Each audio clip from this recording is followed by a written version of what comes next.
back in Jersey. Gonna hit back and buys with Taylor. Commentary on that coming up right now.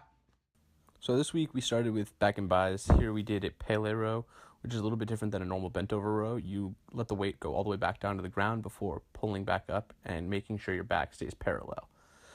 This just works your back a little bit better, gives you a little bit better squeeze and a little bit more tension in your shoulders. Up next, I believe we did a standard lat pull down, but instead of the normal grip, we just reversed the grip.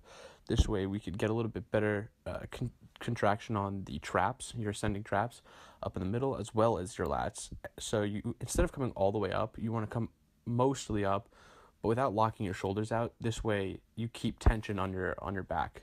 That just allows for a little bit better activation of the muscles for a longer period of time, which will in turn activate more muscles and allow for a better tearing and rebuilding process.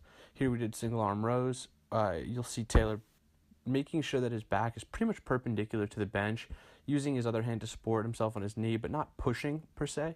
He's just making sure that he doesn't kind of slide around. Here he does it with his chest, but the key with this is not to go too heavy in weight. Just make sure you can do what's comfortable. Next, I went on to some biceps, did a standing one arm preacher curl, going almost all the way down and then all the way back up. This way I keep my muscles under tension for as long as possible. 40 pounds is pretty heavy for this. You don't want to go too heavy. You can do a little bit more, but I like to make sure I feel the squeeze and get as many reps in as possible. So once you get those reps done, you can move on to the other arm and then just alternate back and forth. I do no rest in between, but some people do like to do about a 30-second rest. You'll see there I kind of gave up on the set on the last rep there just because I ran out of energy, but my other arm was there for support. Here, Taylor's doing rope curls, and these are good just to focus on a little extra length, and then moved on to concentration curls, going all the way down, contracting the tricep, making sure you get that tricep flexed. This way you're having full range of motion, squeezing all the way back up. The last thing you want to do on these is rock. I see a lot of people do that, and you don't want to fling your body into it. You want to make sure you're just using your biceps only. Hence the concentration curl. You're not concentrating on throwing your body around, just concentrating on making sure that you can get up the weight just using that bicep.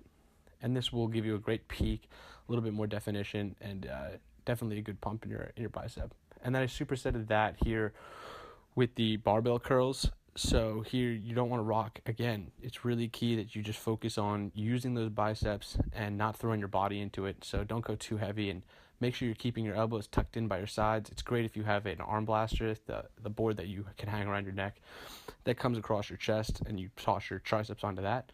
In this case I don't, so I'm just making sure I stop at the bottom, go up, squeeze at the top. You can get a little bit of a toss in just to make sure you get that extra range of motion, that extra almost like an oomph. But here, finished up with some alternating curls.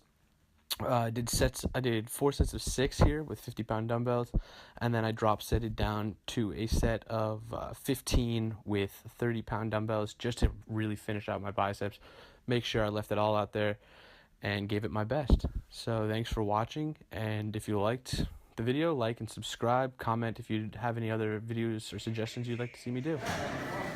Kiss for you.